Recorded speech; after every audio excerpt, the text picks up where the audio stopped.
mañana. Amén, Señor. Entonces vamos a empezar con una oración para que el Señor nos dirija en todo este tramo de clases que tendremos y para que cada alumno también pueda estar, igualmente mi persona, que no tengamos ninguna dificultad en lo sucesivo. Amén. Entonces, bueno, hermano Cristancho, por favor, diríjanos en la oración. Amén, sí, Señor. Dámosle al Señor, Señor. Te damos gracias en este momento por la oportunidad que nos brinda, Señor, de estar reunidos en tu nombre con el propósito, Señor, de seguir estudiando. Te pido, Señor, llena a mi hermano Elvis, Señor, con tu sabiduría y danos gracias a nosotros. Pon un corazón sensible a tu voz, que podamos aprender, Señor, que podamos ser edificados para la honra y gloria de tu nombre. Gracias, Señor, por estos momentos tan especiales, por este instituto, Señor, que nos permite seguir avanzando en el conocimiento, Señor, para poder laborar conforme a tu divina voluntad en este propósito que tiene nuestras vidas, Señor, para que podamos seguir haciendo la obra para la cual nos has llamado. A cada uno de mis hermanos, de mis hermanas, Señor, yo los pongo delante de tu presencia, Señor, para que hoy podamos salir diferentes a como hemos llegado, para seguir contemplando tu hermosura, en el nombre glorioso de nuestro Señor Jesucristo. Amén. Amén. Y amén. Bueno, mis hermanos, a manera de preámbulo, no sé si de pronto ya todos ustedes tienen la información acerca de las condiciones para este nuevo periodo de clases en el que se les solicita a los alumnos estar en pantalla y también que solo los que asisten a las clases tendrán la posibilidad o el derecho a poder ingresar a ella posteriormente. Entonces, esto se planteó en la reunión de todos los maestros, algo que me parece bastante saludable, porque indica también el grado de interés que todos les vamos a poner a la clase y a el propósito de avanzar en el conocimiento de la palabra del Señor. Por otro lado, pues hermanos, todos aquí aprendemos desde el maestro, porque yo tengo que también estudiar para poder compartirles a ustedes, que a su vez estarán compartiendo con la feligresía y obviamente tendrán el conocimiento para poder también enfrentar los momentos en los cuales nos toca muchas veces hacer la apología de la doctrina. Entonces, vamos a dar inicio a la clase. Ya nos pasaron unos 10 minutos. Vamos a tener 45 minutos de clase. Son 2 horas, pero estas 2 horas las vamos a dividir en 2 bloques. 45 minutos para cada clase. Acostumbro también a dejar unos 15 minutos para que haya una interacción entre el maestro y los alumnos para atender cualquier aporte o cualquier interrogante. Yo sé que ustedes también están en condiciones de aportar, porque también son estudiantes de la palabra del Señor. Entonces, como objetivo, y como lo es toda clase de enseñanza,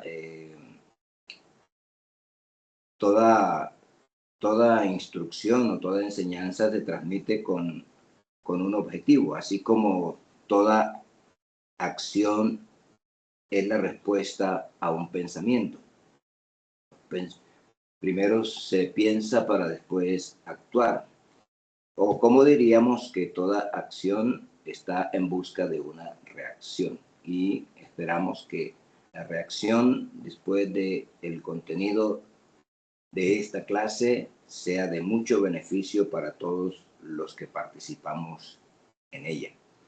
Así que en nuestro caso, el objetivo del estudio sobre la unicidad es que el alumno obtenga un conocimiento a la luz de la palabra de Dios, porque aquí no debemos salirnos del concepto bíblico, aunque en algún momento tengamos que apelar a diríamos que al pensamiento secular, pero siempre con el objetivo de poder reforzar lo que nos dice la palabra de Dios, entre comillas, si es que necesitaría reforzamiento, más bien es para tener una mayor comprensión de lo que se viene enseñando.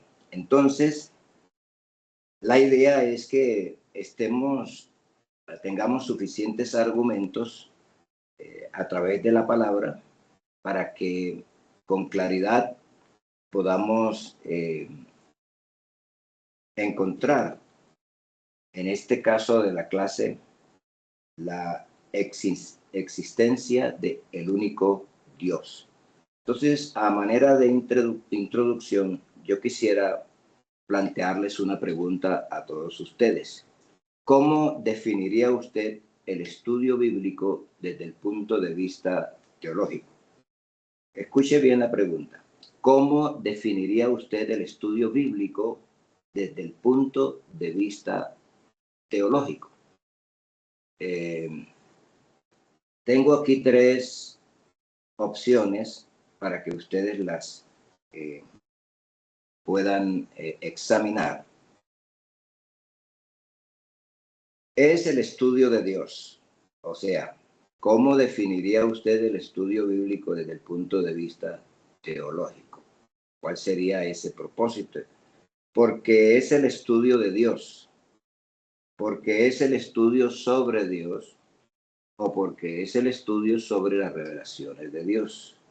Entonces, en base a esas 3 opciones, ¿con cuál se quedaría usted? Puede levantar su mano para escuchar su opinión al respecto. Entonces, vuelvo a repetir la pregunta. ¿Cómo definiría usted el estudio bíblico desde el punto de vista teológico? Es el estudio de Dios, el estudio sobre Dios, el estudio el estudio sobre las revelaciones de Dios. A ver quién es el primero que participa para dar su opinión. Esta no es una opinión que le vaya a afectar su nota, simplemente como estamos comenzando, quiero tener la apreciación de cada uno de ustedes. Dios le bendiga, hermano Elvis. Nilson Devia, de acá de Pittsburgh, Pensilvania. Primero me disculpo no poder abrir mi cámara. Estoy en un trabajo secular, pero aquí estoy siguiendo la clase. Dejamos a los profesores. ¿El hermano qué? ¿Me da el nombre? Nilson Devia. Sí, hermano Nilson, cuénteme. Entonces, para mí, en cuanto a la pregunta que usted estaba formulando, Sí. desde mi perspectiva, es el estudio de las revelaciones de Dios. Amén. ¿Hay alguna otra opinión? ¿Alguien más? ¿Otro pastor?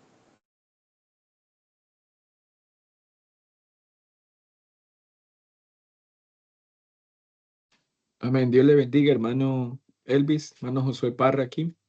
Hermano Josué Parra. Bueno, yo pienso que el estudio bíblico desde el punto teológico es el estudio sobre Dios. El estudio sobre Dios. Sobre Dios. Listo. Otro pensamiento. ¿Quién más? Amén. Dios les bendiga, Pastor Isaías Osa Jr. Sí, yo Isaías. pienso que desde un punto de vista teológico es todo lo que trata de Dios y sobre Dios. todo lo que trata de Dios. ¿Algún aporte más?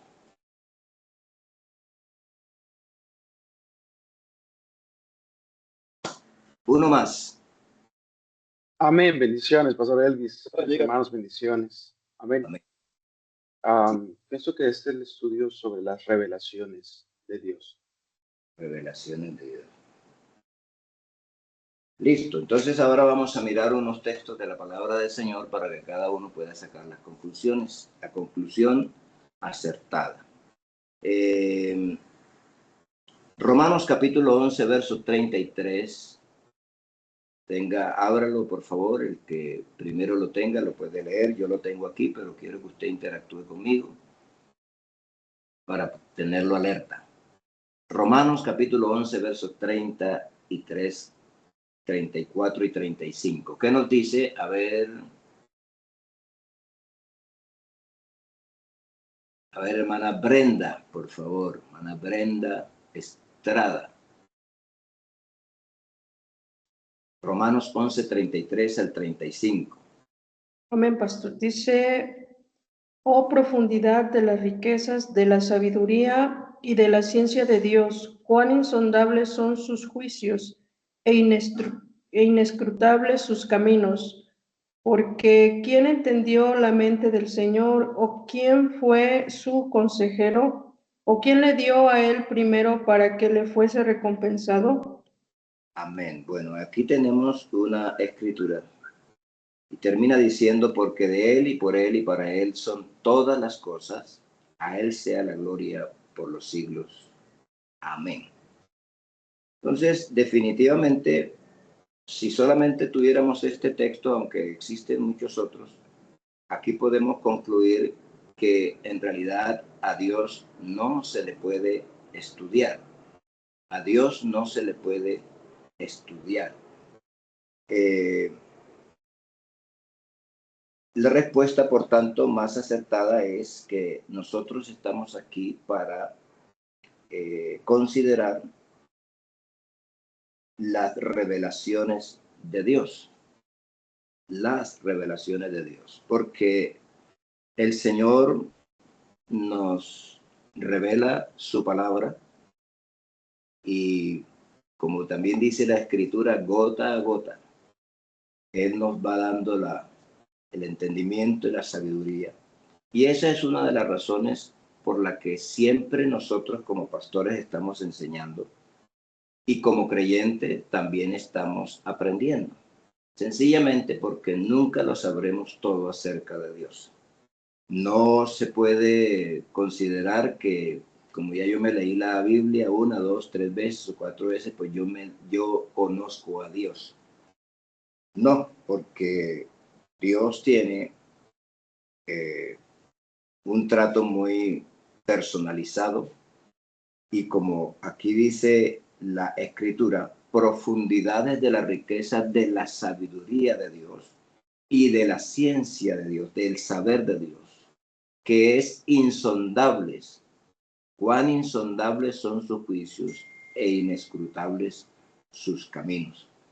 Ya también lo dice la Escritura, que nuestros caminos no son sus caminos. Nosotros nos movemos en un entorno natural y aún en el entorno natural no tenemos el conocimiento pleno de todas las cosas, mucho menos de Dios. Entonces la respuesta correcta es que nosotros estamos aquí estudiando las revelaciones de Dios, lo que Dios nos revela para ir almacenando conocimiento de Él, pero nunca para obtenerlo totalmente, porque no es posible hacerlo. Cuando el hombre habla de teología, siempre arguye que es la disciplina que estudia a Dios y se fundamenta en los textos sagrados, la tradición y los dogmas. Entonces, aquí encontramos ya que la teología misma, o la definición que se brinda de la teología, y de acuerdo al pensamiento humano, es la disciplina que estudia a Dios. Entonces, nosotros debemos considerar ya que eso es un error. Es un error porque ese es producto del razonamiento humano. Y como humano, pues expresa supuestamente de manera razonable que es la disciplina que estudia a Dios. Más bien entonces es para nosotros que estudiamos las revelaciones que el Señor nos da cada día. Entonces, lo que les acabo de decir es el concepto secular, que consiste en el estudio racional y sistemático de la divinidad, las creencias religiosas, la espiritualidad y la relación entre lo humano y lo sagrado, pero desde el punto de vista secular. Este estudio se divide en ramas como la teología sistemática, la histórica, la filosófica y la práctica. Pero note usted que aquí no aparece la experiencia con Dios, la experiencia personal con Dios. Porque cuando nosotros tenemos una experiencia con el Señor, que de hecho creo que todos los que estamos aquí de alguna manera la hemos tenido, son experiencias que regularmente no le hallamos explicación humana, pero tenemos conciencia de la existencia de Dios y lo que Dios puede hacer con cada uno de nosotros. Entonces nosotros veremos o estudiaremos sobre Dios y sus revelaciones. Estudiaremos sobre Dios y sus revelaciones, especialmente enfocándonos en la existencia de Él como único Dios y su revelación progresiva. Es importante saber que la revelación de Dios es progresiva. Nosotros tenemos hoy día un mayor conocimiento de el poder de Dios, de la existencia de Dios, a causa de las experiencias que hemos venido recopilando, que hemos venido viviendo, y entonces el Señor nos va revelando progresivamente. De hecho, aún dentro de la parte doctrinal, no porque exista una o varias doctrinas, digamos, respecto a un concepto bíblico, sino porque en algún momento no se le dio la interpretación correcta y que hoy día hemos alcanzado a descubrir por la misma revelación de Dios que en algunos casos actuamos equivocadamente. Entonces, vamos a mirar unos textos también. Efesios capítulo 1, verso 17. Efesios capítulo 1, verso 17. Otro hermano va a buscar capítulo 3, verso 5 del mismo libro de Efesios. Otro pastor va a buscar el versículo número 9 del capítulo 3, 9 y 10. Vamos a mirarlo. Efesios.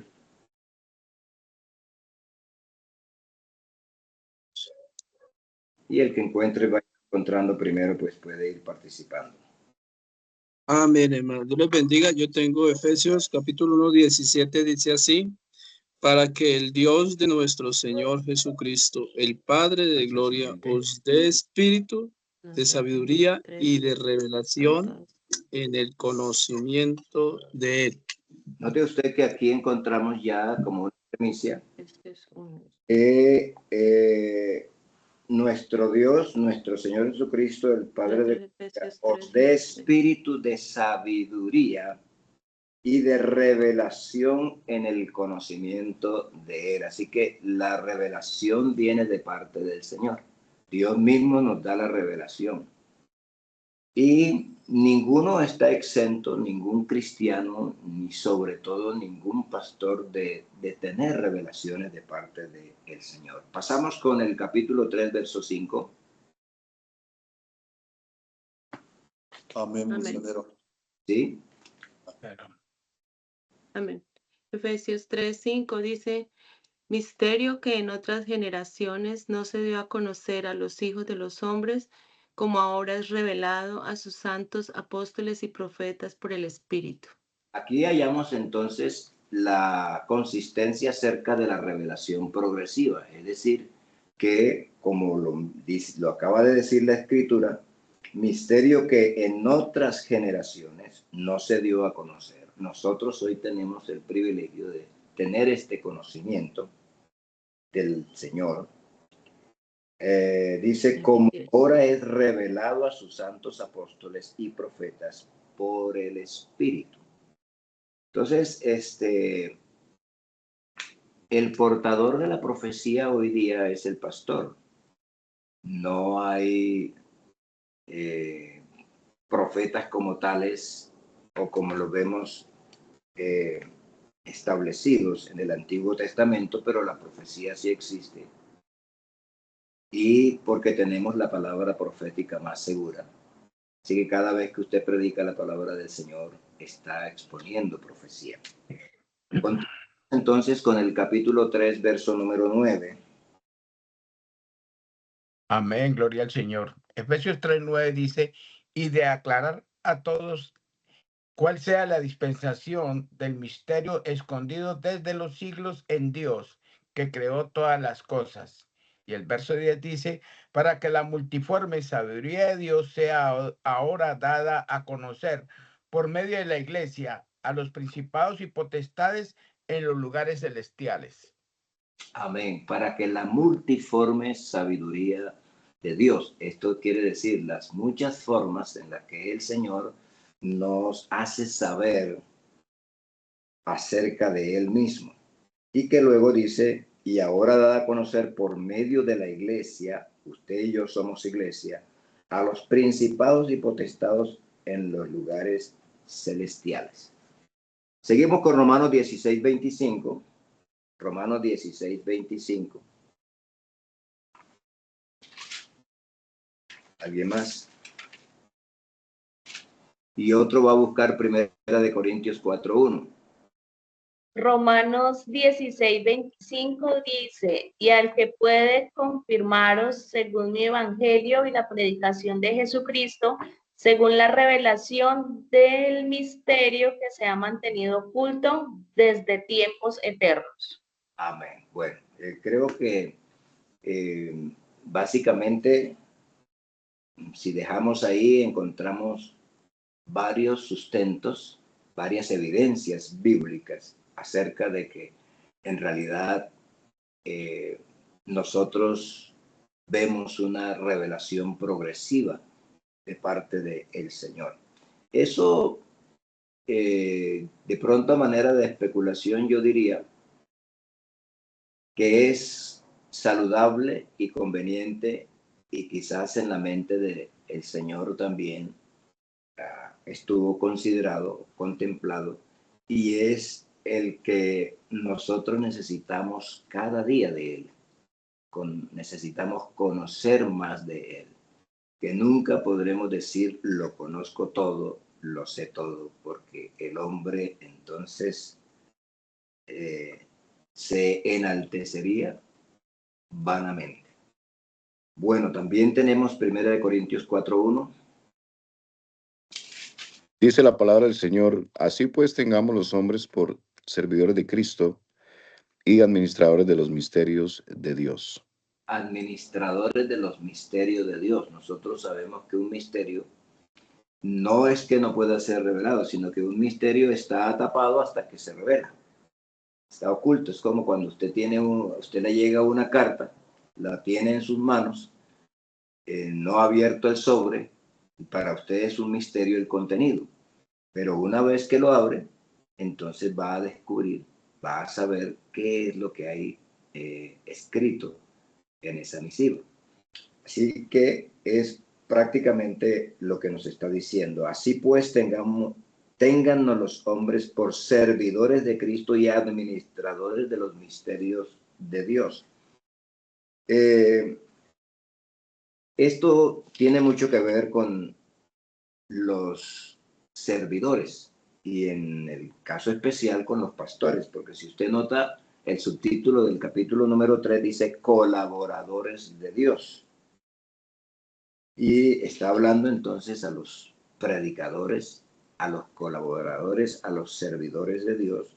Es a quien le está diciendo, téngannos los hombres por servidores de Cristo y administradores de los misterios del Señor.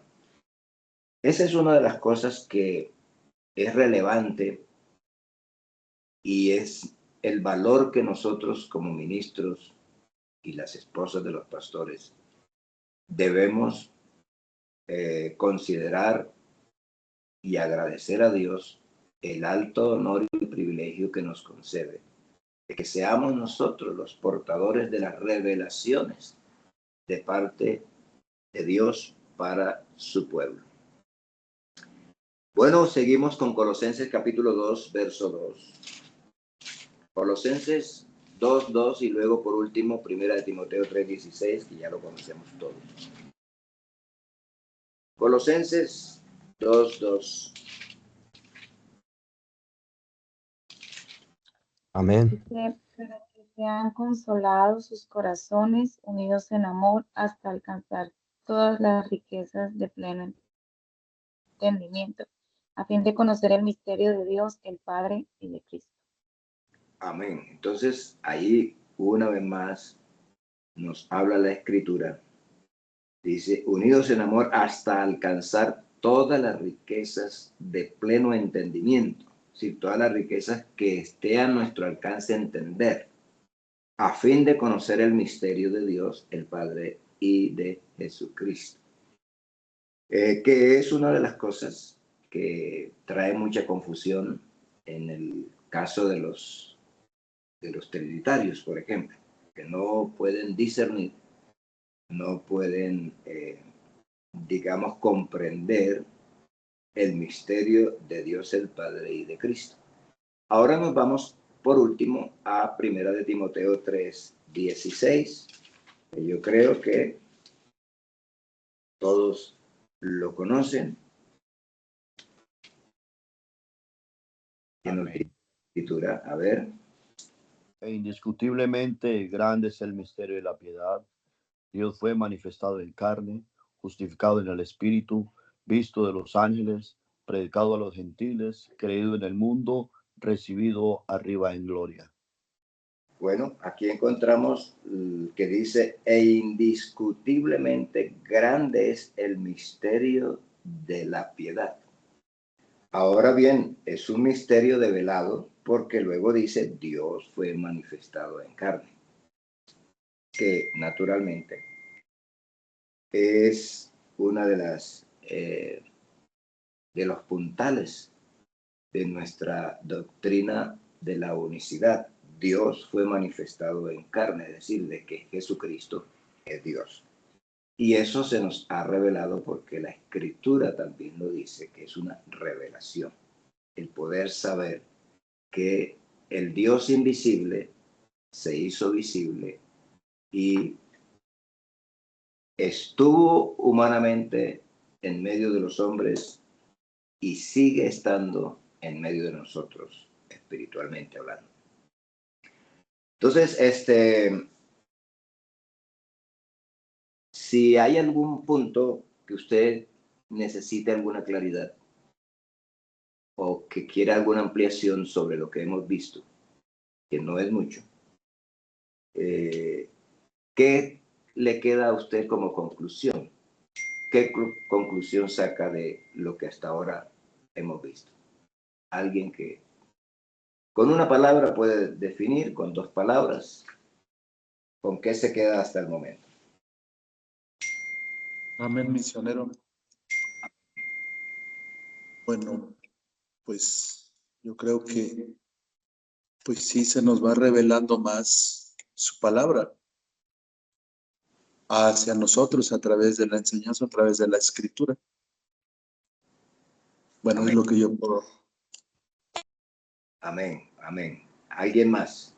Pastor Elvis, pues hasta el momento lo que puedo entender es que la revelación de Dios pues es progresiva y que Él nos la ha encomendado a nosotros como administradores, o sea, nos la ha revelado a nosotros y a través de la iglesia, pues Él se la continúa revelando, ¿cierto? A todos sus discípulos, todos los seguidores de este evangelio. Amén. Gracias, hermano Isaías. ¿Algún otro aporte o claridad que ya tenga hasta esta parte? Sí, hermano Elvis, definitivamente a través de los versículos que estamos leyendo, la palabra nos guía hacia esa develación del misterio, ¿no? Cómo Dios, a través de su palabra, va quitando el velo del misterio de esa relación de la naturaleza humana y divina, y cómo nos permite conocerlo a Él como un único Dios manifestado en carne. Amén, amén. ¿Alguien más? Muy bien. Pues para mí se me quitó como el velo frente al concepto que tenía sobre teología, que es la disciplina que estudia Dios. Entonces, al escucharlo, pues hablar sobre este tema, entonces, pues como que se le quita a uno ese velo de que siempre tenía esa palabra con ese concepto. Pero entonces, al entender que son las revelaciones de Dios, entonces se hace más profundo el conocimiento acerca de lo que Dios quiere que sepamos de Él. Amén. Entonces, nuestro estudio de las revelaciones de Dios, Dios y sus revelaciones. Amén. Bueno, ¿alguien más? Amén, pastor. Yo tengo una pregunta. Muy bien. ¿Cómo se podría alcanzar esta revelación? Porque, bueno, ciertamente, pues a mí de una yo entendí que Dios es uno cuando recién me predicaron pues esta doctrina, pero hay algunas otras personas que son alcanzadas por el Señor, pero bueno, en este caso hay mucha iglesia trinitaria y muchos creen esa doctrina, pero ¿cómo sería, pues cómo se alcanzaría esta revelación? Bueno, de varias formas. Por la palabra oída, y es lo que la hermana acaba de decir, la hermana anteriormente. Había un concepto que es el que se maneja prácticamente de forma secular, pero a la luz de la escritura uno puede descubrir que hay posiciones erradas y erráticas, porque todos los textos que vimos nos hablan de que en realidad a Dios es imposible estudiarlo. Entonces ya le queda a uno claro de que tenemos una necesidad de conocer más de Él cada día, pero no podemos llegar a la plenitud del conocimiento de Dios porque Él es insondable, es inescrutable. Entonces, oyendo la palabra, leyendo la palabra, yo no sé si usted se ha percatado que del mismo texto bíblico Dios le ha dado una revelación diferente. Del mismo texto bíblico Dios le habla de una manera y después le habla de otra manera, o primero entiende una cosa, después entiende otra. Y entonces así va incrementándose la revelación de Dios al uno leer la palabra del Señor. Y también la revelación se da de manera directa. En el caso que usted expone sobre los trinitarios. Bueno, es posible que dentro de los que estamos aquí algunos eran trinitarios.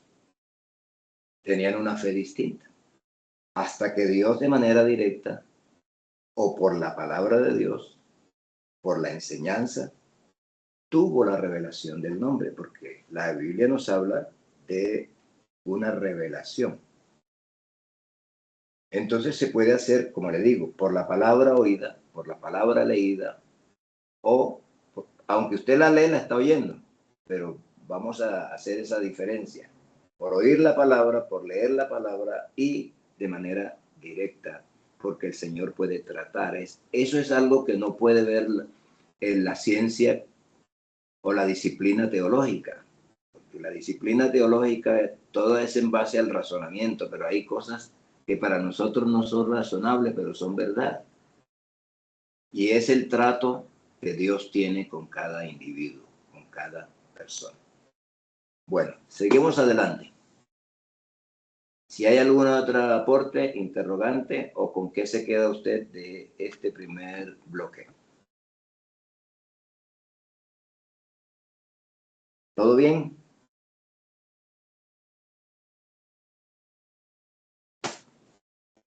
Bueno, entonces vamos a continuar.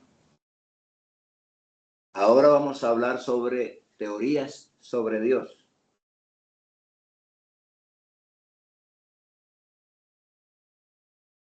Teorías sobre Dios.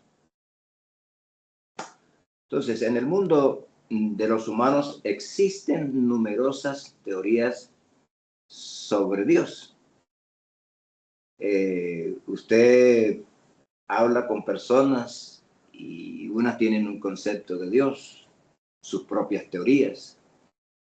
Desde el punto de vista filosófico también hay quienes quieren describir a Dios. Así que el reto para el hombre y de manera especial para los predicadores es ir tras la verdad. Nosotros necesitamos predicar la verdad y para predicar la verdad primero hay que conocerla. Entonces estamos tras la verdad.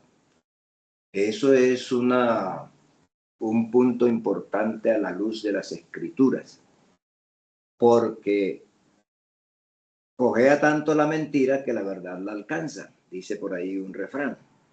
Y lo que la Escritura nos dice es, conoceréis la verdad y la verdad nos desatará, nos hará libres.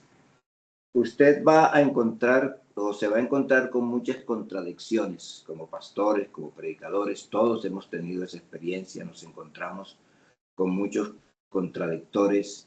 Pero si usted tiene una base sólida sobre la verdad bíblica, para tener esa base sólida, pues obviamente debe tener el conocimiento bíblico, que eso es lo que nos hace que nuestra fe tenga fundamentos firmes. Entonces, se necesita entonces tener esa base sólida sobre la verdad bíblica.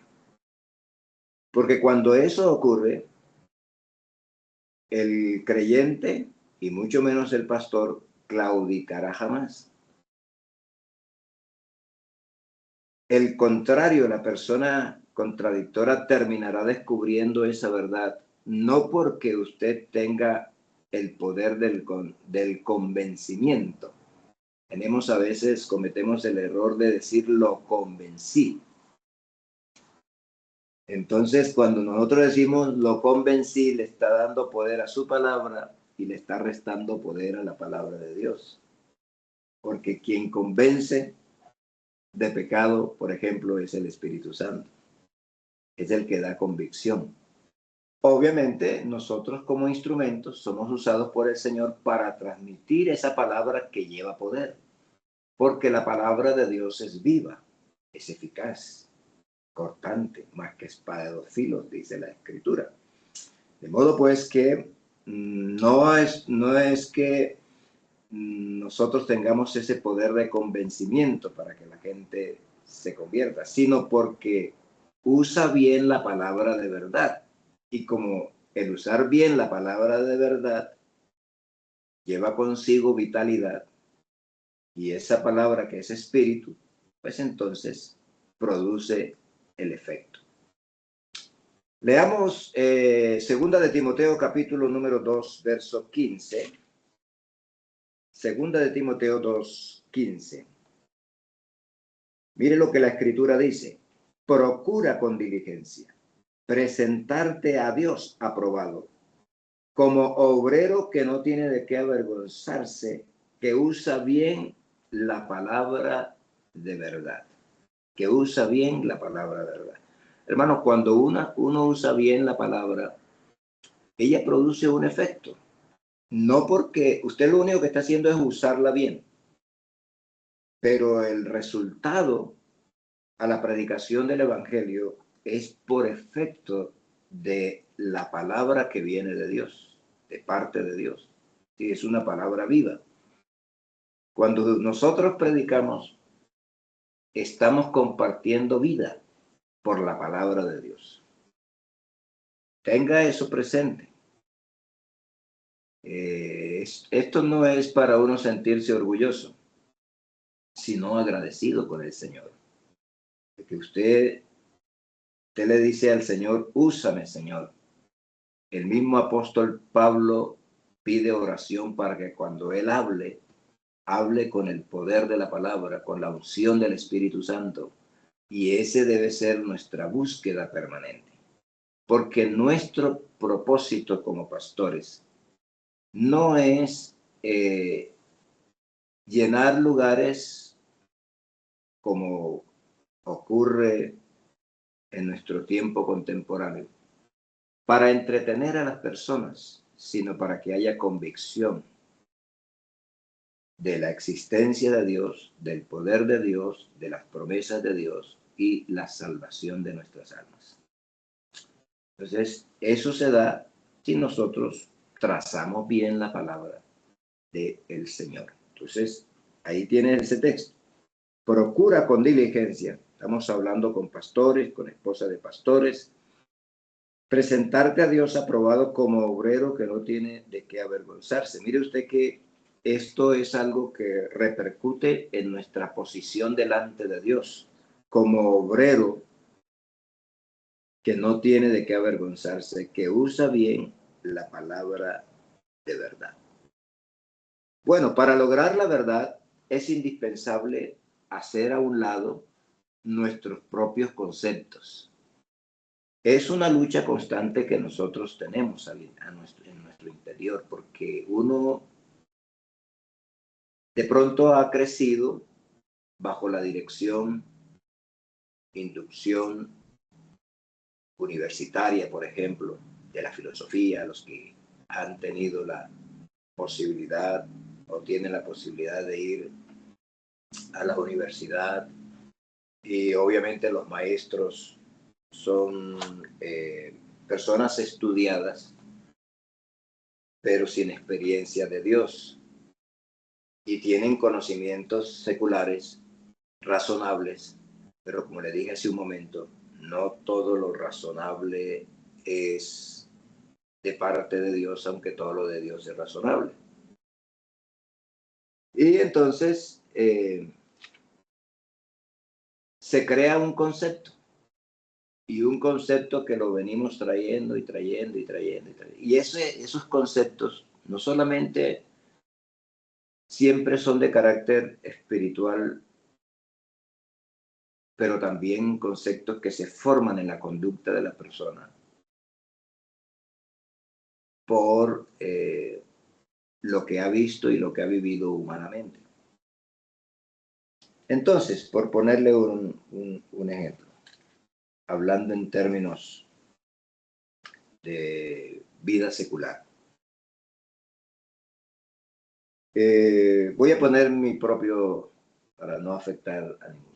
Yo nací en un hogar donde mi padre solo era proveedor hasta cierto punto, porque luego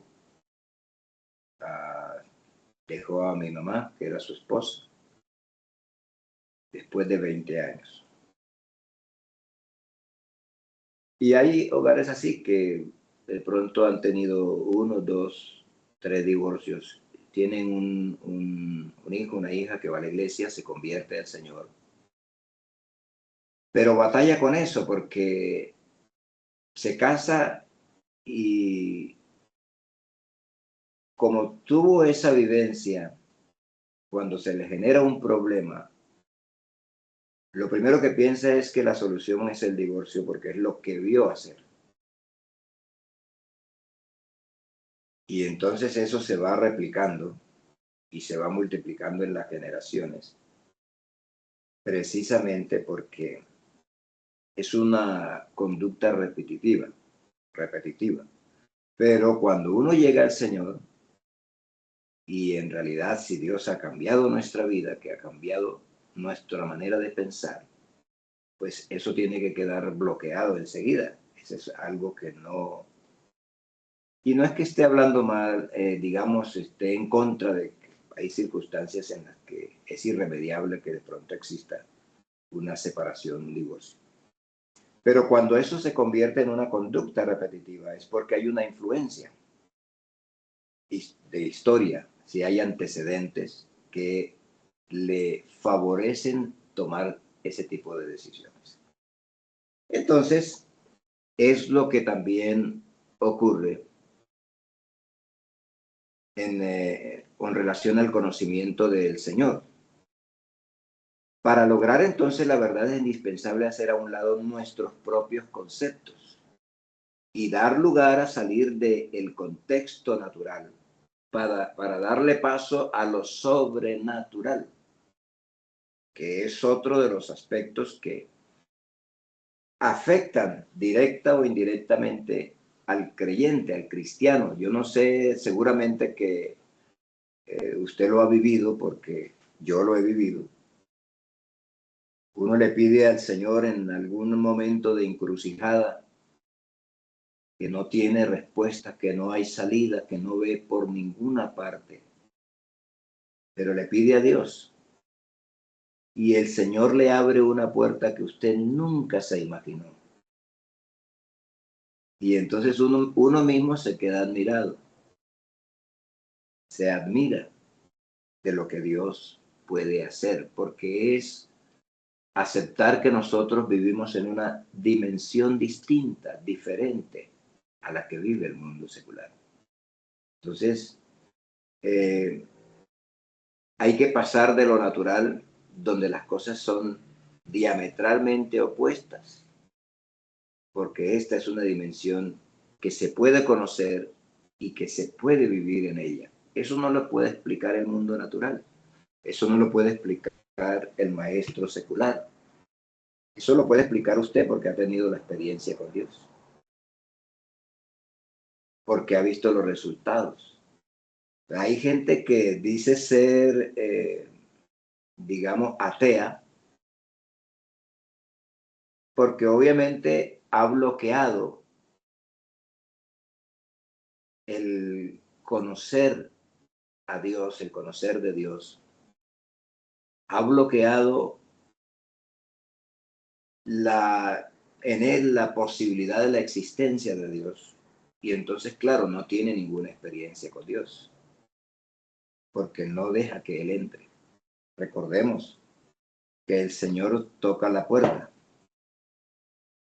y solo entra si le abre. Cuando la persona se bloquea, ella misma se está haciendo un mal, porque no, es decir, quiere defender a toda costa su propio concepto. Entonces nosotros tenemos que salirnos de ahí. Yo creo que ya todos nos salimos de ahí. Ciertamente nosotros tenemos una vida secular, una vida, sí, natural, en la que participamos de todo este entorno que nos rodea, que es real, pero que no todo lo que es real es verdad. Yo he hecho mucho énfasis en eso últimamente, en los últimos años, porque llegué a entender, y precisamente porque es parte de la revelación que Dios le va dando al hombre de Dios, a la mujer de Dios, que va descubriendo, que no todo lo que es real es verdad. La vida misma en esta tierra es real, pero resulta que un día deja de serlo, un día dejamos de estar aquí, se acabó esa parte natural.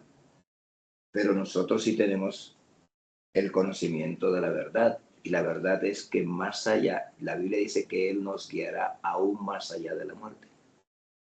Entonces ya entramos en el plano en una dimensión distinta, y es en creer en la vida eterna. Porque tenemos pruebas tangibles en las Escrituras de la resurrección.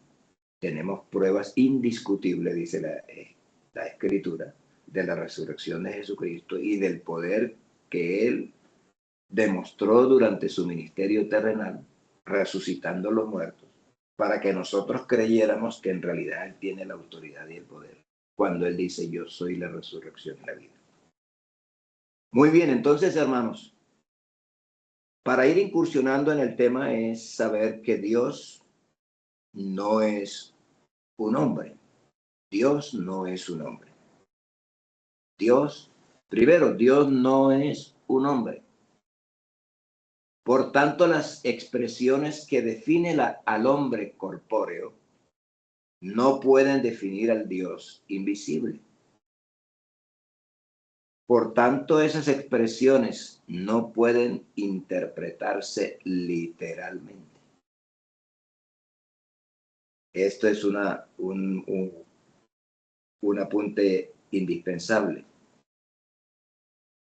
Para ir entonces incursionando en el tema de la unicidad, porque estamos en el tema de la unicidad, es saber que Dios no es un hombre. Y por tanto, las expresiones que definen al hombre corpóreo no pueden definir al Dios invisible. Ahora, no podemos entonces, por tanto, considerar esas expresiones o se pueden interpretar literalmente. Razones. Dios es amorfo. Es decir, Dios no tiene una forma. Porque todo lo que tiene una forma es limitado. Esta envase tiene una forma, pero esa forma le da un límite. ¿Sí se da cuenta usted? Le da un tamaño, tiene una base, tiene una forma, pero esa misma forma se convierte en límite. Hasta aquí es el límite de este envase. Tiene un límite. Entonces, Dios no tiene límites. Él es amorfo. No tiene una forma definida. No tiene una forma. Es amorfo.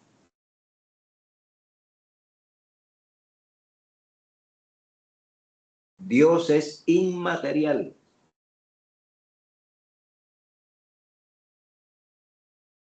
Aunque Él puede, bueno, valga la oportunidad de ir aclarando estos puntos, dándole una mayor comprensión. Cuando yo digo que Dios es amorfo, es porque Él no tiene una forma definida, pero Él puede transformarse. Él puede mostrarse. Y en cierto momento podemos ver una forma, pero no es porque en esencia esa sea su forma. Es decir, Dios es amorfo. Amén. Sí me doy a entender, porque a veces uno como maestro deja algunas lagunas. Entonces Dios es inmaterial. Cuando llegué a este punto, Dios es inmaterial, es que se me vino a la mente que aunque Dios es inmaterial, Él puede materializarse. Eso es un apunte que tengo que ponerlo porque no se me había venido.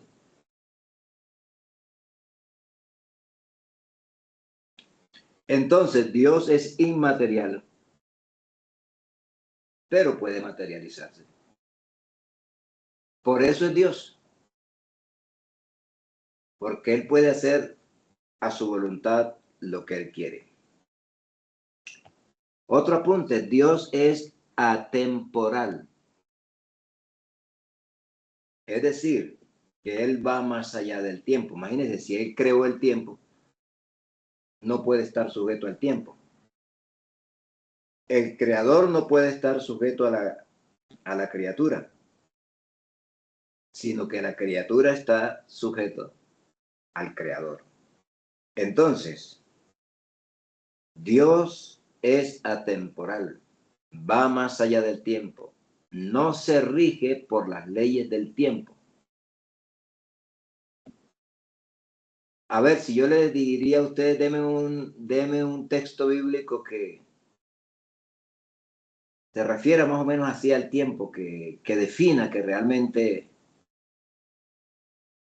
el tiempo no afecta a Dios. A ver, ¿a qué texto se le viene a usted a la mente? A ver, un hermano. Yo soy el alfa y la omega, el principio y el fin. En Apocalipsis. ¿Sí sería? Y el alfa y la omega, el principio y el fin. ¿Ve? Está bueno. ¿Alguien más?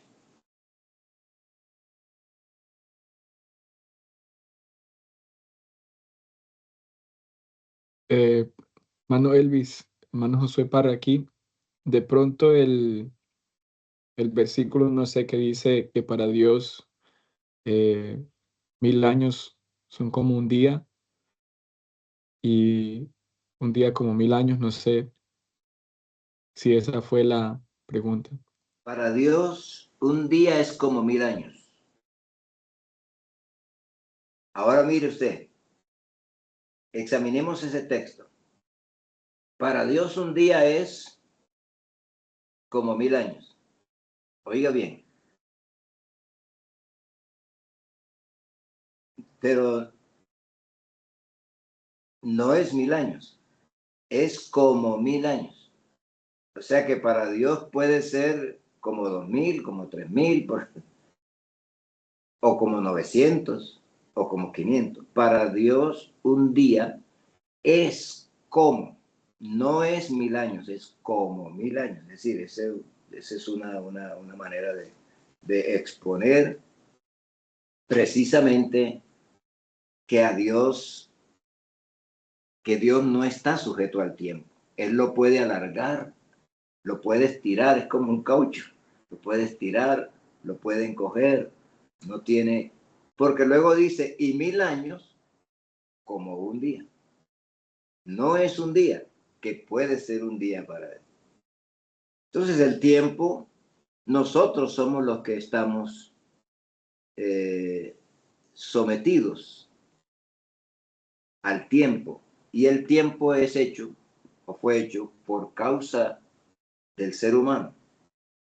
No porque Dios necesita el tiempo, porque Él habita la eternidad. Y a donde no hay tiempo. Sí, el tiempo existe es para nosotros, para que nosotros contemos bien nuestros años. Amén. Bueno, hermanos, entonces,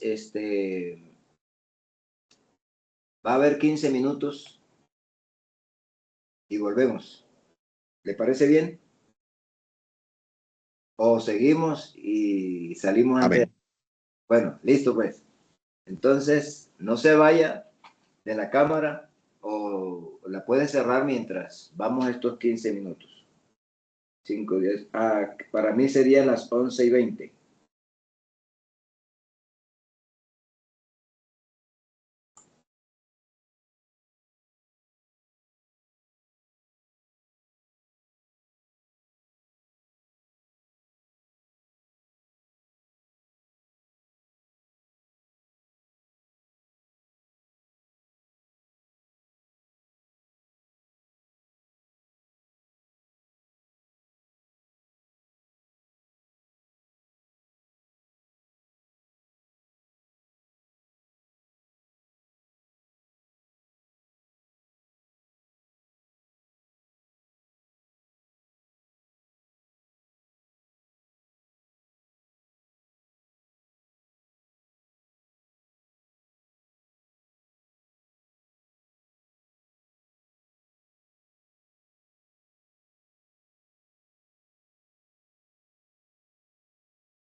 Dios le bendiga, hermano misionero, hermano Elvis. Una preguntita, hermano Elvis. ¿El material nos lo mandan en PDF de la clase que usted nos... Porque no nos ha llegado, yo no he mirado. No le escucho, hermano Elvis. Sí, hermano, el material se le manda posteriormente. Amén, gracias, hermano. Se manda ahí por PDF, creo que. Sí, las conferencias se mandan, sí. Manuel Elvis, Sí, Dios le bendiga. No sé si usted me apuntó ahí. Mi nombre es Albert Gómez. Manuel Albert Gómez. Ujú. Sí, hermano, hay una lista automática que toma el programa. Perfecto, perfecto. Muchas gracias. Todos los que formen parte de la clase automáticamente al entrar, quedan registrados. ¿Qué más, hermano Albert? ¿Todo bien? Bien, gracias al Señor. Muy bien. ¿Y ustedes cómo van? Aquí vamos. Sí, gracias a Dios, bien. Usted está en México en este momento, ¿verdad? Sí, hace 17 años. Hace 17 años estamos aquí en México. ¿Y en el DF o están No, en yo León? ya en varias partes. Yo viví ahí en el DF, bueno, ya no es DF, ahora es Ciudad Capital. Ciudad Capital, ok. Ahí en México, luego viví en Toluca, luego en Querétaro, luego me fui a Jalapa, Veracruz y ahora estoy de vuelta aquí en Querétaro. Ah, usted ya es mitad mexicano, varón. No, ya, mexicano. mexicano. Mitad manito. Sí. Así que aquí Qué está. bendición tenerlo en medio nuestro, varón, enseñándonos. No, también una bendición compartir con todos ustedes. Eso. Listo. Amén. Vamos a ver quiénes más llegan. Bueno, vamos a tener 5, 10, 15, 20 minuticos más y luego tenemos si hay algún aporte o alguna pregunta sobre lo que hemos venido tratando. Entonces, estamos ahora acerca de las diversas teorías acerca de Dios, diversas teorías acerca de Dios.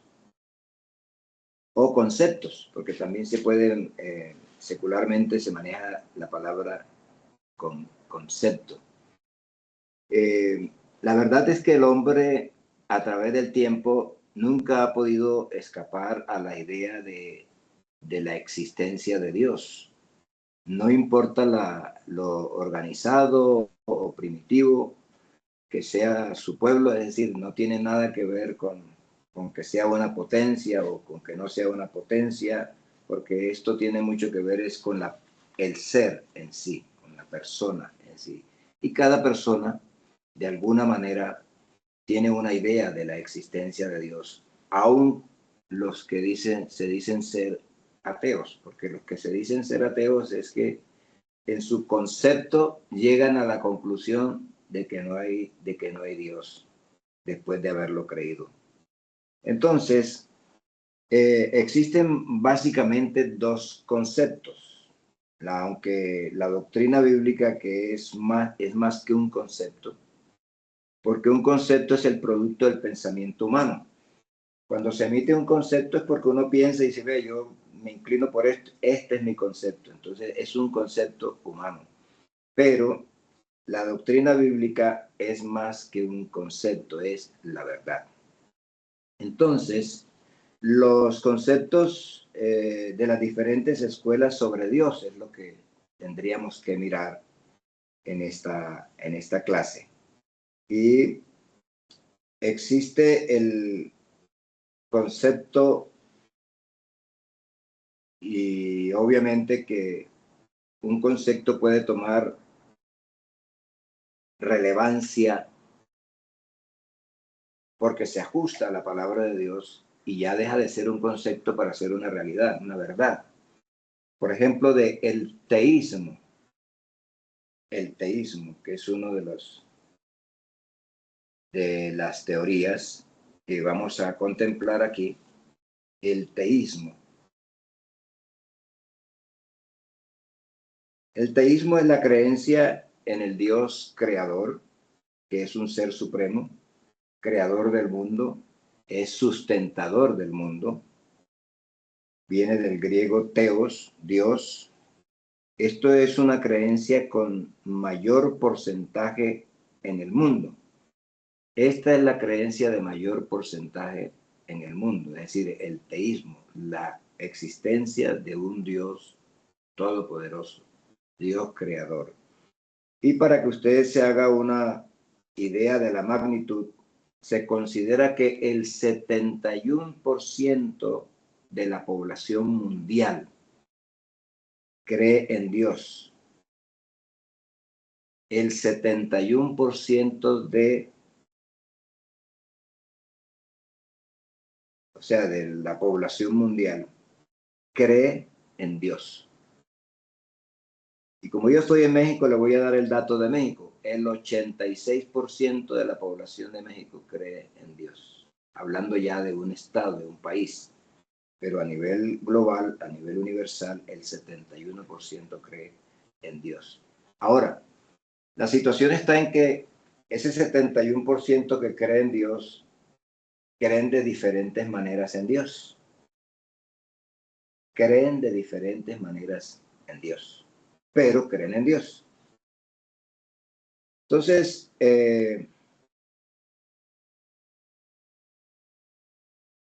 ahora, en una encuesta realizada en 26 países, el 40% de esos que creen en Dios, de ese 71%, creen en Dios como lo describen las Sagradas Escrituras. O sea que hay otros porcentajes que, aunque creen en Dios, creen de otra forma, de otra manera. Estos son, esta es información que yo la he sacado de las herramientas que hoy existen en el mundo. Así que usted mismo también lo puede corroborar, porque esto no es parte del pensum, no es parte del material que a usted le va a llegar. Es una información que yo le estoy adicionando porque vale la pena. Es aumentar de alguna manera el conocimiento del acontecer mundial respecto, obviamente, a el conocimiento de Dios. Entonces, esa encuesta hecha en 26 países arrojaron que el 40% dice creer en Dios como lo describe las Sagradas Escrituras. Así que en ese porcentaje está incluido usted y yo, que creemos en Dios como dice la Escritura. Entonces, ese es el teísmo, las teorías o el concepto del teísmo, que entre nosotros pues alcanza mucha importancia porque nosotros creemos en Dios. Pero luego viene el otro concepto que es el antagónico, que es el ateísmo. Y el ateísmo, pues ya nosotros sabemos que son los que niegan la existencia de Dios o cualquier ser sobrenatural. Viene del griego a igual sin y teos Dios, sin Dios. O sea, no creen en la existencia de Dios. Y el 13% de la población mundial se define como atea, no creer en nada espiritual. No creer en nada espiritual. Y terminan los ateos diciendo, no creo en nadie, gracias a Dios. O sea que sí creen en Dios. Entonces están esas dos posturas, el que cree y el que no cree, que es lo que define, eso está definido en las Sagradas Escrituras. Predicar el Evangelio a toda criatura, el que creyere. Porque también eso está definiendo que habrán los que no creen. Hasta eso está contemplado en la palabra de Dios. El que creyere y fuera bautizado será salvo, mas el que no creyere será condenado. Así que ya está establecido que hay unos que creen y otros que no creen. Bueno, entonces, luego encontramos el monoteísmo. Acerca de la fe, pues hay unos que creen y otros que no. El teísmo y el ateísmo. Pero luego encontramos el monoteísmo. El monoteísmo del griego monos, que es único, y teos Dios, creencia en un solo Dios.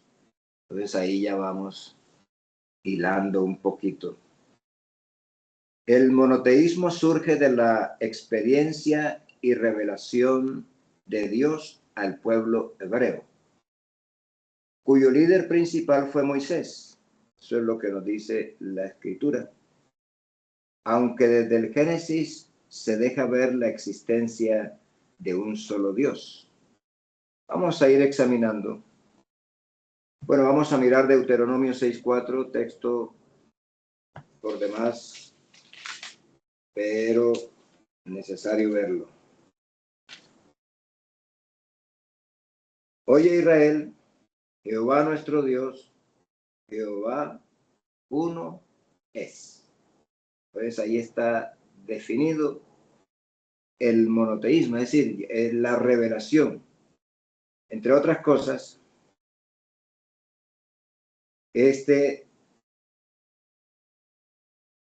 en realidad es una declaración. Oye Israel, Jehová nuestro Dios, Jehová uno es.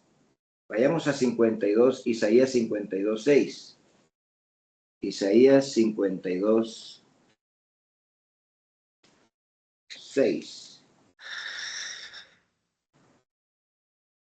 Bueno, ahí está el solo Dios.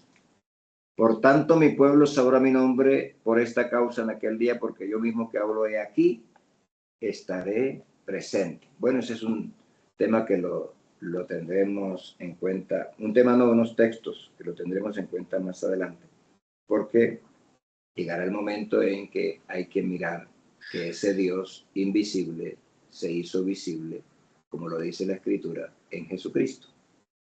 Él es la imagen del Dios invisible. Pero ahora estamos en lo relacionado a el monoteísmo, que es el único Dios.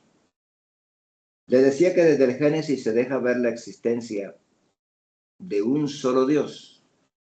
Cuando usted abre la Biblia, el primer texto que encuentra nos está hablando del monoteísmo. En el principio no dice los dioses crearon, sino creó Dios, es decir, un solo Dios. En el principio creó Dios. En el libro de Génesis encontramos la controversia para muchos porque no contextualizan y es indispensable que nosotros al leer las Escrituras contextualicemos, porque el contexto es el que nos da claridad. Nos da claridad. Entonces, en el Génesis 1:26 es una de las grandes polémicas que se presentan con los trinitarios. Y como aquí estamos hablando de unicidad, es necesario que también nosotros tengamos claridad sobre el texto.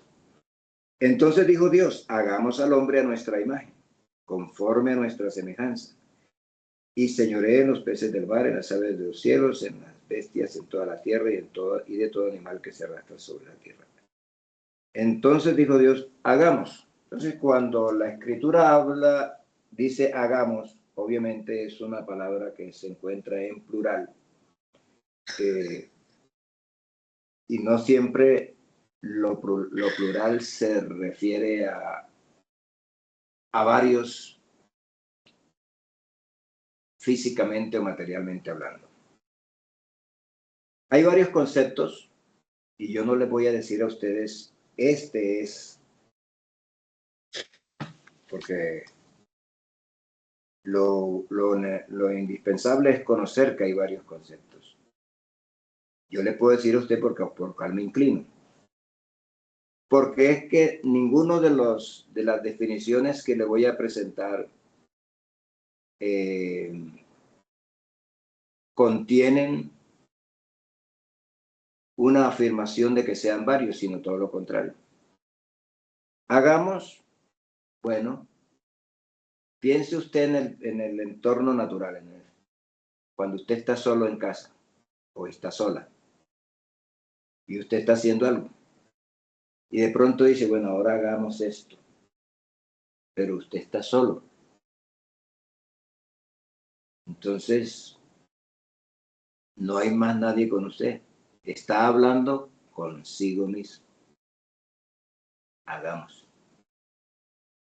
Dios pudo estar hablando con la creación celestial, porque ya estaba. Primero fueron los ángeles, arcángeles, serafines, querubines. Primero fue todo la orquesta celestial. Y la Biblia dice que los ángeles están rodeando a Dios y alabando al Señor día y noche. Ahora pudo haber estado hablando con los ángeles, no para que le ayudaran. ¿Por qué? Porque el texto que sigue da claridad al texto anterior. El texto que sigue dice, y creó Dios, es decir, nadie le ayudó. Creó Dios al hombre a su imagen, a imagen de Dios lo creó, varón y hembra lo creó. Pudo haber estado hablando aún con su propia imagen, porque Dios es invisible, Dios es espíritu. Pero él asumió una imagen en la eternidad, que es la que proyectó en la tierra. Pudo estar hablando con su propia imagen. La Biblia dice que Dios llama las cosas que no son como si fuesen. En ese sentido, hay quienes argumentan, y yo no estoy para debatir eso, que el Señor estaba hablando con los ministros, porque al decir hagamos, muchos consideran que estaba hablando de la formación.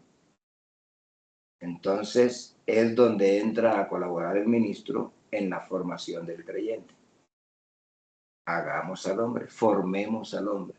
No le estoy diciendo que esa sea mi posición. Y puede haber algún otro aspecto en el que se pueda creer. Lo único que nosotros podemos concluir es que el texto que sigue, el contexto posterior, dice que nadie le ayudó a Dios y creó Dios al hombre, a imagen de Dios lo creó, varón y hembra lo creó. No sé si usted ha ido a alguna otra posición acerca de eso. Ahora, aparte de definir que nadie le ayudó a Dios, también podemos concluir que eso no afecta en nada la salvación de una persona. No afecta en nada la predicación del Evangelio. De pronto, como conocimiento, uno puede encontrar muchos argumentos para hacerse a una de las posiciones, pero realmente no es mi tarea decirle, Dios está hablando con los ángeles, yo puedo inclinarme a eso, que está hablando con la parte de lo que ya estaba creado. Pudo haber estado hablando con la creación, pudo estar hablando consigo mismo, pudo estar hablando con los ministros, pero no me defino así de manera explícita y directa sobre alguno de esos conceptos. Bueno, entonces, desde el Génesis y hasta el Apocalipsis. En el Apocalipsis hay voy a ver si trato de encontrarla, que estos días lo estuve viendo, donde habla del trono. Apocalipsis.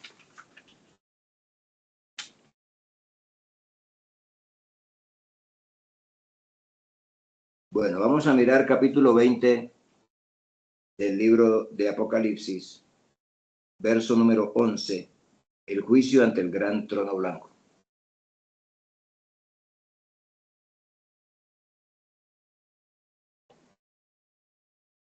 Y aquí vamos a ir concluyendo. Y vi un gran trono blanco y el que estaba sentado en él, de delante del cual huyeron la tierra y el cielo, y ningún lugar se encontró para ellos. Fíjese usted, vi un gran trono blanco y el que estaba sentado en él, delante del cual huyeron todos. Luego el verso 12 dice, y vi los muertos grandes y pequeños de pie ante Dios, y los libros fueron abiertos de la vida y fueron juzgados los muertos. Y el mar entregó. Bueno, aquí nos dice de un trono y uno sentado. No dice que habían varios sentados. Aunque quería ver otro texto. Si no lo hallo ahora en este momento.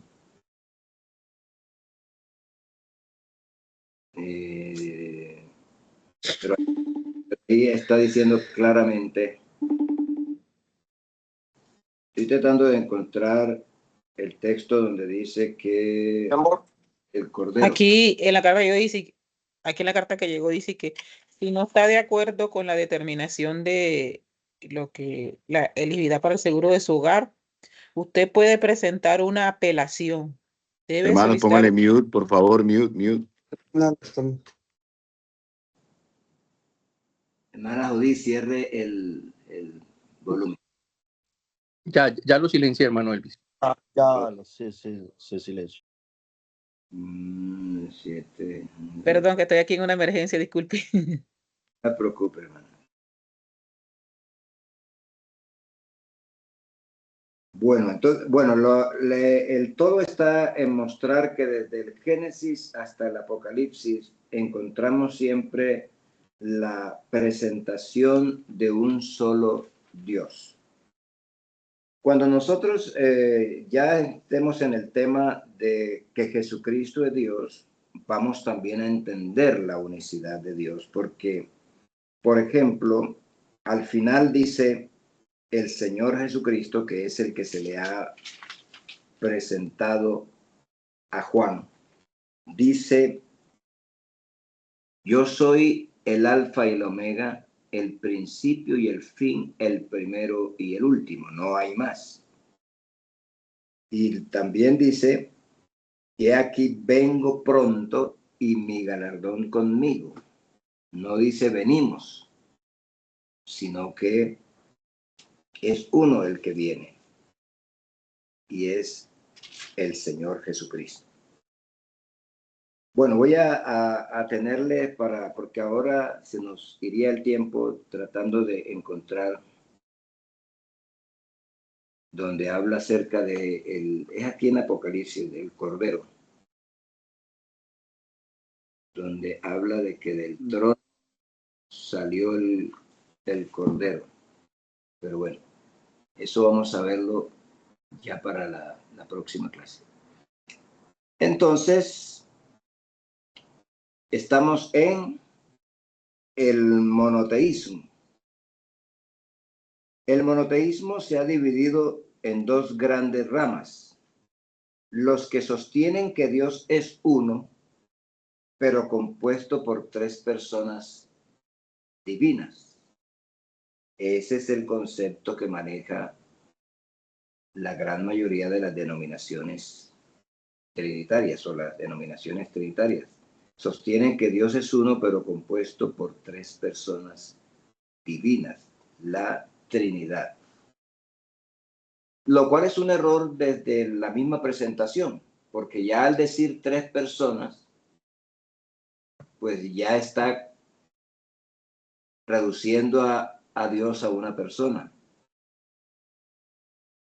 Y la única persona que nosotros conocemos a la luz de la Escritura es Jesucristo en su momento, durante su ejercicio ministerial en la tierra, la persona de Jesucristo. De él sí dice la persona de Jesucristo. Pero no, Dios no es persona, Dios es espíritu. Y aquí dice 3 personas divinas o 3 seres, porque persona tiene que ver con el ser. Entonces, 3 seres divinos. Eso es realmente contrario a las mismas escrituras. Y existen los que creen en el monoteísmo puro, es decir, que Dios es uno en forma absoluta, y eso nos define a nosotros, define nuestra fe. Nosotros creemos en la unicidad, no en la unidad, en la unicidad. Porque hay quienes creen en los unitarios, por ejemplo. Los unitarios es los que creen, esos son los que son solo Jesús. Nosotros todo lo hacemos en el nombre de Jesús, en todo sentido, pero creemos en las manifestaciones de Dios, Padre, Hijo y Espíritu Santo, porque así lo dice la palabra de Dios. Grande es el misterio de la piedad. Dios fue manifestado en carne. Entonces creemos en las manifestaciones de Dios. Obviamente, usamos el nombre de Jesús para todo porque la misma escritura así lo autoriza.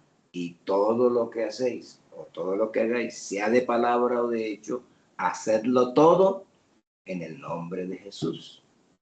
Entonces, obviamente que Jesucristo, como es Dios, y ese es el nombre revelado a los hombres, todo lo hacemos en el nombre de Jesús. Este Jesús es la piedra reprobada por vosotros los edificadores, la cual ha venido a ser cabeza del ángulo, y en ningún otro hay salvación, porque no hay otro nombre bajo el cielo dado a los hombres en el cual podamos ser salvos.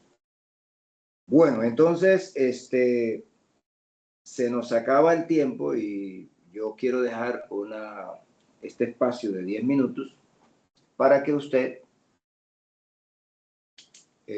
si tiene algo que te pudiera complementar o alguna pregunta sobre todo lo que hemos visto en esta clase, en los 2 bloques que hemos estado estudiando, entonces tenga la libertad ahorita de poder participar y terminar la clase. A ver. Dios le bendiga, hermano Elvis. Estás por aquí, el hermano Nilson Devia. Sí, hermano.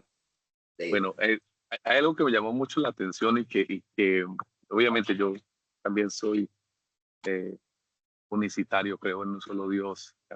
Pero cuando nosotros entramos en esa definición de Dios, que es amorfo o que no lo podemos poner corpóreo porque lo limitamos. Entonces, la pregunta mía es, cuando nos encontramos en Jesús, en el Dios manifestado en carne, en esa parte de la humanidad, al estar, porque no podemos decir que estaba contenido, porque Él está en Jesús, pero está fuera de Jesús al mismo tiempo, y está afectado por el tiempo, por el día y la noche en el cuerpo, pero en espíritu está afuera, ¿no? Entonces, es como un poquito la batalla en la mente de cuando definimos a Dios incorpóreo, o no sé si me logro dar a entender como el pensamiento que se me generó allí, no sé si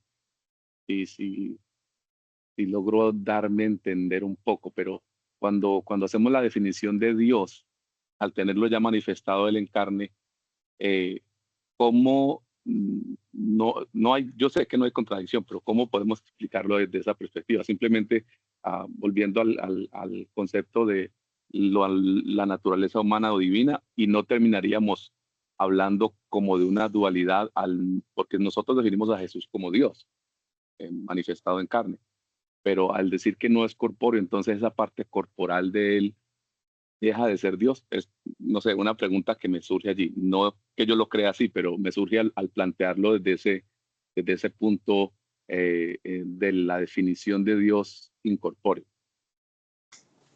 Amén, hermano. O mejor.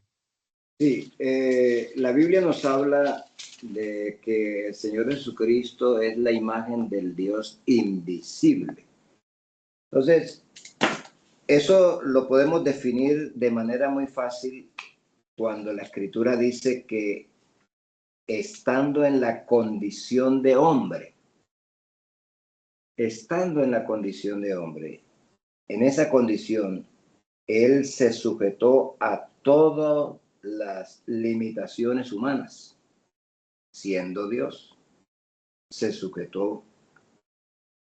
Recuerde que cuando él, y lo hizo a sí mismo, hay un estudio que en algún momento, si usted estuve enseñando allá a los pastores acerca de la palabra sí mismo, y es que nadie lo limita a él, pero él se puede poner sus propios límites.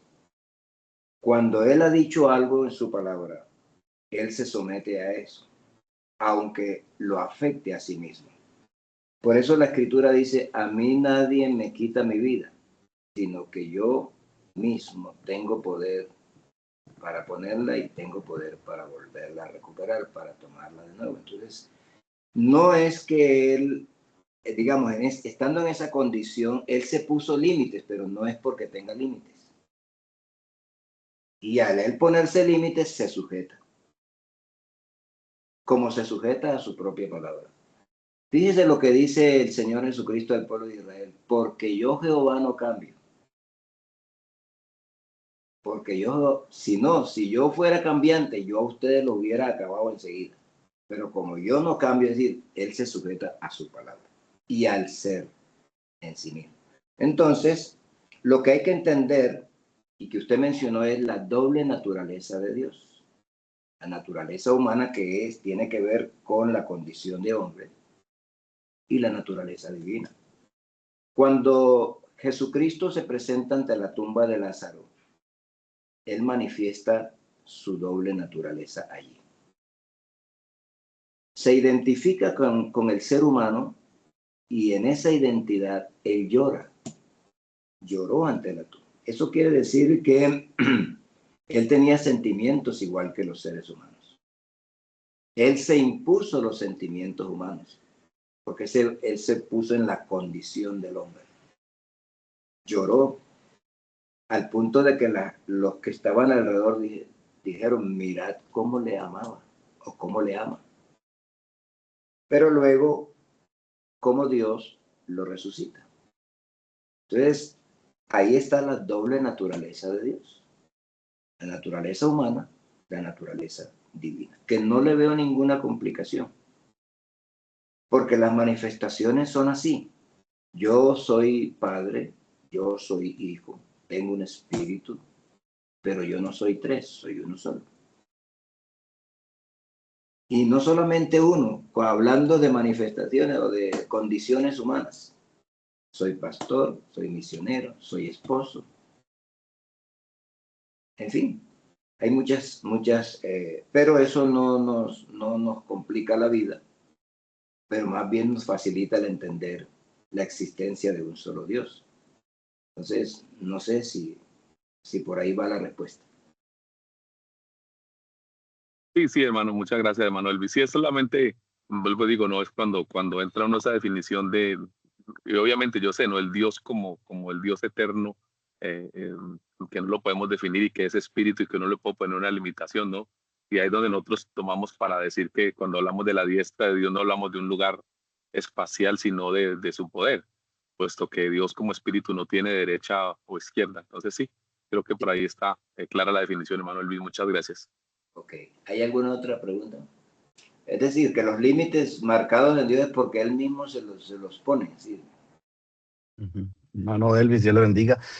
Bueno, no, muy agradecido por la enseñanza. En cuanto al concepto de Génesis 1:26, considero uno de los aportes, al menos yo he tenido varios intercambios con amigos trinitarios, con personas que uno conoce.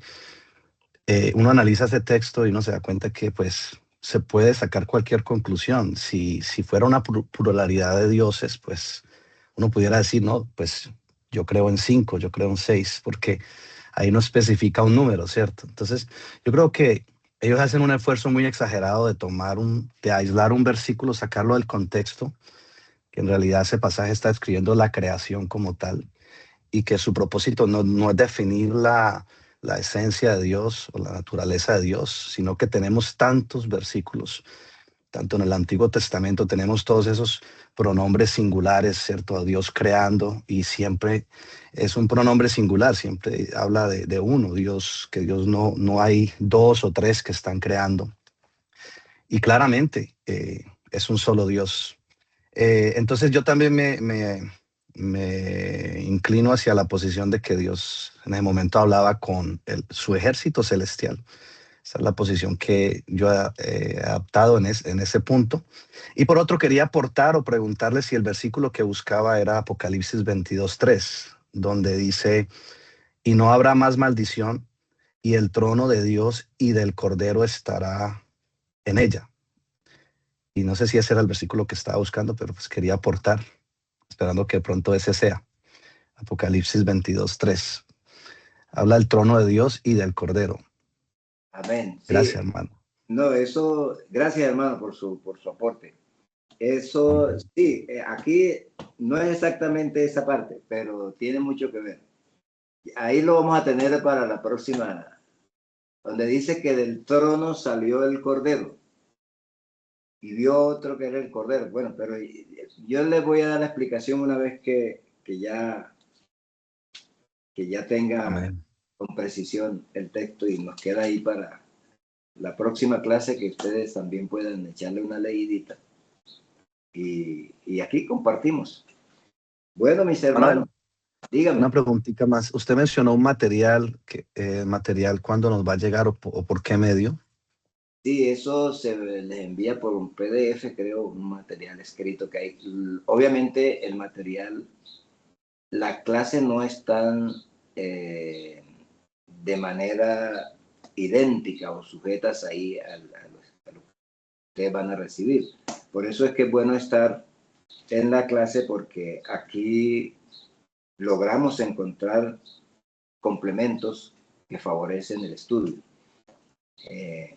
Y algunas preguntas, yo hago unas preguntas, por ejemplo, de este bloque hay unas preguntas que yo las envío y ya los administradores se encargan de hacer los quiz de las clases, del contenido.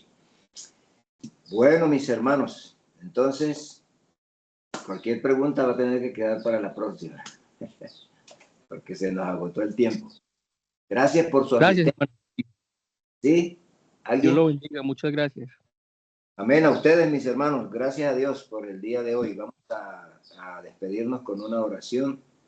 Vamos a despedirnos aquí con una oración. Vamos a darle gracias al Señor por estar en medio nuestro. Vamos a pedir aquí el favor a la hermana Liliana Hurtado, que ore para ser despedidos. Amén. Ana Liliana. Amén, Señor Jesús, les bendiga. Amado Dios de la gloria. Gracias. Ahora, Señor, te damos gracias, Señor Jesús, por este tiempo que hemos tenido en tu presencia, Señor. Gracias. Por tu palabra. Gracias, Señor. Palabra que es viva, Señor Jesús. Gracias, Señor, por tu siervo, que tú lo sigas usando en gran manera, para que puedas seguir compartiendo ese conocimiento, Señor, y nosotros podamos seguir creciendo en tu palabra, Señor Jesús, dando la sabiduría cada día más, el entendimiento, Señor, de la gloria que necesitamos, Señor, para seguir avanzando, Señor, con conocimiento de tu glorioso nombre te lo pedimos, Señor. Guarda a cada uno de mis hermanos, Señor, y permítenos, Señor Jesús, seguir avanzando, lleno de victoria. Aleluya. Amén. Amén. Bueno, mis hermanos, hemos tenido un bonito grupo el día de hoy. Esperamos que usted siga allí permaneciendo, porque ya usted sabe, hay que perseverar. Dios les bendiga a todos. Amén. Amén. Dios les bendiga. Dios les bendiga. Padre Cristo, bendiciones. Amén.